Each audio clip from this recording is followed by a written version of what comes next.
Sir ಯಾವ ದುರ್ಬಲನನ್ನು ಯಾವುದೇ ಪ್ರಬಲ ಮತ್ತೆ ಹೆಸರಿಸಲಾರ. ಹೌದು, ಯಾವುದೇ ವೀಕೆಸ್ಟ್ ಒಬ್ಬ ಹೋಗಿ ಬಂದು ಅವನ ಬಗ್ಗೆ ಮಾತಾಡೋ ಅವಶ್ಯಕತೆ ಇಲ್ಲ ಅವನಿಗೆ. ನಾನೇ ಪೈಲ್ವಾ, ನಾನೇ ಗೆಲ್ತೀನಿ ಅಂತ ಹೇಳೋದು. ನೀವು ಯು ಆರ್ ವೇಸ್ಟಿಂಗ್ ಟೈಮ್ ಅಂತೀನಿ ಇದರಲ್ಲಿ. ನಿಜವಾಗ್ಲೂ ಹೇಳ್ತೀನಿ. ಇಫ್ ಈಸ್ ವೀಕ್ ಅಂತ.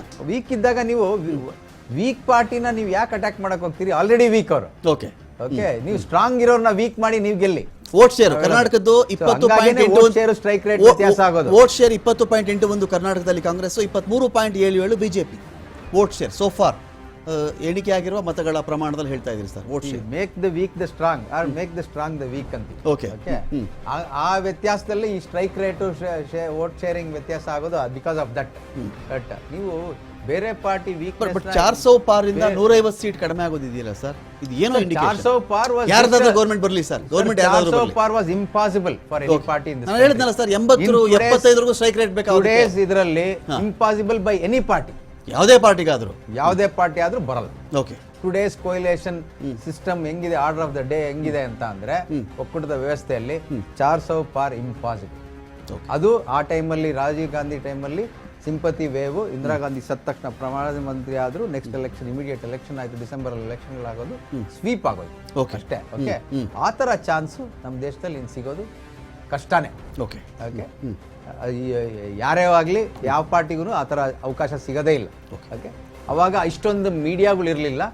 Okay, in spite of that ಆ ಮೆಜಾರಿಟಿ ಬಂತು. ಸ್ಟ್ರಾಟಜಿ ವೈಸ್ ನಾನು ನೋಡಿ ಸರ್, ಇಲ್ಲಿ ಇದೊಂದು ಪೊಲಿಟಿಕಲ್ ಡಿಬೇಟು ನಾನು ಕೇಳಲೇಬೇಕು, ಕೇಳ್ತಾ ಇದ್ದೀನಿ. ನಂಬರ್ ಯಾರನ್ನ ಬರಲಿ, ಅಧಿಕಾರಿಗೆ ಯಾರಾದ್ರೂ ಬರಲಿ, it's a different issue. Strategy wise ಈಗ ಬಿಜೆಪಿ ಹೇಳ್ಕೊಳ್ಳೋ ಪ್ರಕಾರ ನಾನು ರೇವಡಿ ಕಲ್ಚರ್, ಫ್ರೀ ಕಲ್ಚರ್ ವಿರೋಧ ಮಾಡ್ತೀನಿ ಅನ್ನೋದೇ ಪೂರ್ತಿ ಆಗ್ಬಿಟ್ರೆ ಆ ಪಾಯಿಂಟ್ ನಾನು ಸ್ಟಿಕಾನ್ ಆಗ್ತೀನಿ. ಯಾರು ಏನೇ ಪಲ್ಟಿ ಹೊಡಿಲಿ, ಯಾವ ರಾಜ್ಯದಲ್ಲಿ ಯಾರಾದರೂ ಬರಲಿ, ನನ್ನ ತಲೆಬಾಗಲ್ಲ. ಇವರೆಲ್ಲ ರಾಜಸ್ಥಾನಕ್ಕೆ ಬರ್ತಾರೆ, ಸಿಲಿಂಡರ್ ಕಡಿಮೆ ಕೊಟ್ಬಿಡ್ತೀನಿ ಅಂತ ಮಾತಾಡೋದು ಇವರೇ ನರೇಶನ್ ಇತ್ತು. ಆ ನರೇಶನ್ ಅವರು ಅದನ್ನು ಓವರ್ ಟೇಕ್ ಮಾಡಿಕೊಂಡ್ರು. ಯಾವ ನಾಯಕರನ್ನು ನಂಬೇಡಿ, ಓನ್ಲಿ ಮೋದಿ ಗ್ಯಾರಂಟಿ ಅಂತ ಮಾತಾಡೋದು. ಮೋದಿ ಕಿ ಗ್ಯಾರಂಟಿ, ಗ್ಯಾರಂಟಿ ಹೋನೆ ಕಿ ಗ್ಯಾರಂಟಿ. ಓಕೆ, ಏನಾಗಿದೆ ಈಗ ಆ ಪಾರ್ಟಿ ಆಗಲಿ ಈ ಪಾರ್ಟಿ ಆಗಲಿ ಅವ್ರು ಹೇಳಿದ ಸ್ಟೇಟ್ಮೆಂಟ್ ನ ಇವ್ರು ಹೈಜಾಕ್ ಮಾಡಿ ಬೇರೆ ತರ ನರೇಷನ್ ಆಗುತ್ತೆ, ಇವ್ರು ಹೇಳಿ ಸ್ಟೇಟ್ಮೆಂಟ್ ಅವ್ರು ಹೈಜಾಕ್ ಮಾಡಿ ಬೇರೆ ತರ. ಸಿಂಪಲ್ ಎಕ್ಸಾಂಪಲ್ ಹೇಳ್ತೀನಿ ನೋಡಿ. GST ಪ್ರಮುಖವಾಗಿ ಸ್ಟಾರ್ಟ್ ಮಾಡಿದ್ದು Pranab Mukherjee, floated the idea, finance minister. Okay, ಅದನ್ನ ಇಂಪ್ಲಿಮೆಂಟೇಷನ್ ವರ್ಗೂ ತಂದಿದ್ದು ಬಿಜೆಪಿ ಸರ್ಕಾರ. ಇನ್ನೊಂದು ಉದಾಹರಣೆ ಕೊಡ್ತೀನಿ, ಆಧಾರ್ ಕಾರ್ಡ್. ಓಕೆ, ಸ್ಟಾರ್ಟ್ ಮಾಡಿದ್ದು UPA ಗವರ್ಮೆಂಟ್. ಓಕೆ, ನಂದನ್ ನಿಲಕಾನಿನ ಹಾಕೊಂಡು ಸ್ಟಾರ್ಟ್ ಮಾಡಿದ್ರು. ಲೀಗಲ್ ಸ್ಟೇಟಸ್ ಇರಲಿಲ್ಲ ಅನ್ನೋದಕ್ಕೆ ಅದು ವೀಕ್ ಇತ್ತು. ಓಕೆ, ಅದನ್ನ ಎನ್ಕ್ಯಾಶ್ ಮಾಡಿ BJP government gave it legal state, bill pass ಮಾಡಿ ಸ್ಟ್ಯಾಚ್ಯೂಟರಿ ಸ್ಟೇಟಸ್ ಕೊಟ್ಟರು.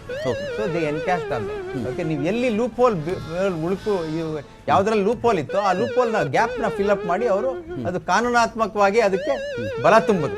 Okay, so this is ಎನ್ಕ್ಯಾಶಿಂಗ್ on the others weakness ಅಂತ.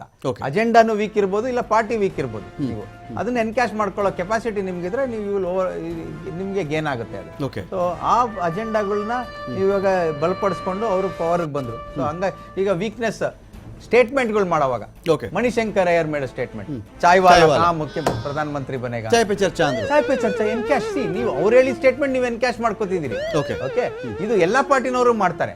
ಸೊ ನೀವು ಅದಕ್ಕೆ ಇದರಿಂದ ಪಾಠ ಕಲಿಯೋದೇನಿದೆ, ಯಾವ ಪಾರ್ಟಿನವರು ಸುಮ್ನೆ ಅನವಶ್ಯಕವಾಗಿ ಅವ್ರ ಮೇಲೆ ಟೀಕೆ ಮಾಡಬೇಡಿ.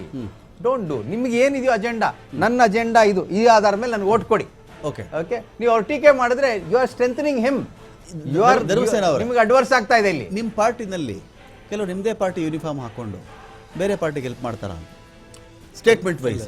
ನಾನು 2-3 ಹೆಸರು ಹೇಳಬಲ್ಲೆ, ಬೇಡ ಅದು ಹೆಸರು ನೇಮ್ ತಗೊಳ್ಳೋದು ಬೇಡ. ಯೂನಿಫಾರ್ಮ್ ನಿಮ್ದೇ, ಯೂನಿಫಾರ್ಮ್ ನಿಮ್ಮ ಪಾರ್ಟಿ ಇದೇನೆ, ಆಡೋದು ಬೇರೆ ಟೀಮಿಗೆ ಅಂತ ಪಬ್ಲಿಕ್ ಆಗಿದೆ ಅದು. ಸರ್ ನೀವು ಇಟ್ಟಿರೋದೇ ಮಹಾಭಾರತ. ದಟ್ ಎಲೆಕ್ಷನ್ ಈ ಚರ್ಚೆ ಹೆಸರೇನು ಹೇಳಿ, ಮಹಾಭಾರತ. ಎಲೆಕ್ಷನ್ ಟೈಮಲ್ಲಿ ಮಾತ್ರ ಸರ್ ಆ ಪ್ಲೇಯರ್ಸ್ ಎಲ್ಲಿಂದ ಉದ್ಭವ ಆಗ್ತಾರೆ ಅಂತ ಯಾವ ಜಗತ್ತಿನ ಯಾವ ಮೂಲೆಯಿಂದ ಬರ್ತಾರೆ ಯಾರಿಗೂ ಗೊತ್ತಾಗಲ್ಲ. ಯೂನಿಫಾರ್ಮ್ ಎಲ್ಲ ಇವ್ರದೇನೆ. ಸರ್ ಈಗ ಅಲ್ಲಿ ಏನಾಗುತ್ತೆ ನಾನು ಹೇಳ್ತೀನಿ, ನಾವು ಪಬ್ಲಿಕ್ ಮೀಟಿಂಗ್ಗಳು ಮಾಡಿದೀವಿ, ಪಾರ್ಟಿ ಮೀಟಿಂಗ್ಗಳು ಮಾಡಿದೀವಿ, ನಾವು ಒಂದು ಗ್ರೂಪ್ ಮೀಟಿಂಗ್ಗಳು ಮಾಡಿದೀವಿ.